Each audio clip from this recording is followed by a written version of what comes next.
ამბროლაურში გამართულ 14 წლამდელთა რაგბის 7 კაცა ფესტივალს სპორტის მინისტრის მოადგილედ დაესწრო. ირაკლი დოლობერიძემ ფესტივალში მონაწილე მორაგბეები დააჯილდოა.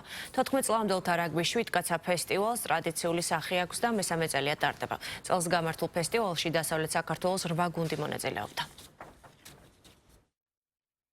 ამბროლაურის ეს ტურნირი ძალიან მნიშვნელოვანი იყო, რადგანაც რაგბის პოპულარიზაცია გაუწია და ბავშვებში უფრო მორაგბის სული გააღვიძა. ასევე მე ამარანტების წარმოვადგენ, დიდი ხანია რაც რაგბზე დავდივარ და ასეთ მნიშვნელოვან ტურნირების ჩატარება ყოველთვის ყველას გვიხაროდა და ძალიან მნიშვნელოვანი არის ასეთ ტურნირების ჩატარება.